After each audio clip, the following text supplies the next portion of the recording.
বিসমিল্লাহির রহমানির রহিম। সমস্ত প্রশংসা বিশ্বজানের প্রতি বলে আল্লাহ রাব্বুল আলামিনের। তার ফজল ইহসান, তার দয়া, তার মায়া, তার লুৎফ, তার করম, তার মহাব্বত, তার ভালোবাসা নিয়ে দীর্ঘ দুদিন ধরে মেটে বুরুজের সরজমিনে এই পবিত্র ভূমিতে কোরআনে কারিমের যে আলোচনা, যে কেরাত প্রতিযোগিতা, যে জিনিস আমরা দেখছি, এটা জনাব রাসূলুল্লাহ সাল্লাল্লাহু আলাইহি সাল্লামের একটা প্রতিচ্ছবি। রাসূলুল্লাহ সাল্লাল্লাহু আলাইহি সাল্লাম যখন কোরআন তেলাওয়াত করতেন, তখন তার তেলাওয়াত আটকানোর জন্য যত রকম ফন্দি ফিকির ষড়যন্ত্র হতো যে কোরআন শোনানো যাবে না, কোরআন শোনা যাবে না। আজ ১৫০০ বছর পরে সেই নবীর স্মৃতি ধনে সেই কোরআনের ওসিলে আমরা এতগুলো মানুষ শুনতে এসেছি যে আল্লাহ তাআলার কত বড় ইহসান, আর এর কত বড় ফায়দা, কত উপকার, কত বড় সওয়াব আমরা ভাষায় বলতে পারি না। মোহতারাম মুসলিম দোস্ত, জনাব রাসূলুল্লাহ সাল্লাল্লাহু আলাইহি সাল্লামের এই স্মৃতি কিয়ামত পর্যন্ত চলবে। আমরা এখানে এসে যে জমিন, যে জায়গায় বসে আল্লাহ তাআলার কালাম শুনছি আর রাসূলের স্মৃতি চারণ করছি, এই পবিত্র ভূমি আল্লাহ তাআলা দরবারে কবুল হয়েছে। সুবহানাল্লাহ।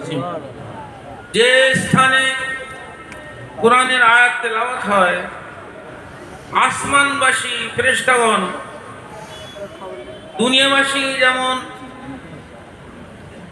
ঈদের চাঁদ কিংবা রমজানের চাঁদ দেখার জন্য এক দৃষ্টি এক পলকে আকাশের দিকে চেয়ে থাকে, আসমানবাসীরাও অনুরূপভাবে কোরআনের তেলাওয়াত, আল্লাহ জিকির যেখানে হয় সেখান থেকে একটা নূর চমকে আকাশের দিকে ওঠে, আর আকাশের ফেরেশতাগণ অপেক্ষা করতে থাকে কখন সে নূরটা আসবে। এ কথা জনাব রাসূলুল্লাহ সাল্লাল্লাহু আলাইহি সাল্লাম বলেছেন। তো আল্লাহ সাক্ষী, এই মাটিতে, এই সরজমিনে যে কোরআনের তেলাওয়াত হলো আর আসমানবাসীরা স্বয়ং সাক্ষী থাকলো, সেই মাটি, সেই এলাকার লোক, তাদের সহযোগী যারা, তার পিছনের অনুদান যাদের সহযোগিতা আছে, তারা কত বড় ভাগ্যবান। এই ঐতিহাসিক মেটে বুরুজের মাটিতে আজ প্রথম একটা ইতিহাস তৈরি হলো যে মেটে বুরুজের মানুষও পারে তো কোরআনের খেদমত করার জন্য।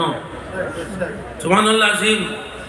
তো আমাদের মনে যে তামান্না জেগেছে, আল্লাহ পাক যে প্রেরণা দিয়েছেন, এখানে ওই রকম আন্তর্জাতিক মানের একটা কোরআনের আলোর কেন্দ্র যদি এখানে হয়ে যায় আর পড়ানো হয় ধারাবাহিকভাবে, তাহলে কাল কিয়ামত পর্যন্ত কত উপাজে কেন কোরআনের আলো কত ছুটবে, তার বরকতে এই মেটে বুরুজ এলাকা সংরক্ষিত থাকবে।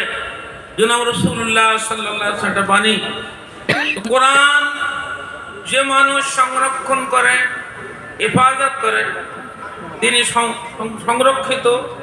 যে শহরে কোরআন সংরক্ষণ হয় তার সংরক্ষিত, যে গ্রামে সংরক্ষণ হয় সংরক্ষিত, যে এলাকায় সংরক্ষিত। তাহলে আমরা এই জমানায় যেখানে মসজিদ ভাঙা হচ্ছে, মাদ্রাসাগুলো গুঁড়িয়ে দেওয়া হচ্ছে, আজ থেকে 4 বছর আগে আফগানিস্তানে 24 জন হাফেজের মাথায় পাগড়ি পরানো হয়েছিল। পাগড়ি পরার সেই অনুষ্ঠান খতম হয়নি, ড্রোন হামলা করে 24 জন হাফেজকে আমাদের শহীদ করা হয়েছিল। কিন্তু তাতেও কোরআন দমবে না। কোরআনের শত্রু যারা, তারা কোরআনের অনুসারীদের খতম করতে করতে করতে, মারতে মারতে, জবে করতে করতে তারা খতম হয়ে যাবে, কিন্তু কোরআন চিরকাল খতম হবে না। সুবহানাল্লাহ। ওদের দোস্ত, সেই জন্য আমি যে প্রস্তাবটা দিই আপনার কাছে, আপনাদের কাছে, আপনারাও দেখবেন মনে মনে ভাববেন যদি মানে আন্তর্জাতিক মানে একটা কেন্দ্র এখানে তৈরি করা যায়, আল্লাহ তাআলা কবুল করে নিয়ে আমরা সৌভাগ্যবান হব ইনশাআল্লাহ কিয়ামতের মাঠে। আল্লাহ পাক আমাদের আমল কবুল করেন, আল্লাহুম্মা আমিন। शुक्रिया, जज़ाकुमुल्लाह खैरन जज़ा। और एक बच्चे की थोड़ी नात करो।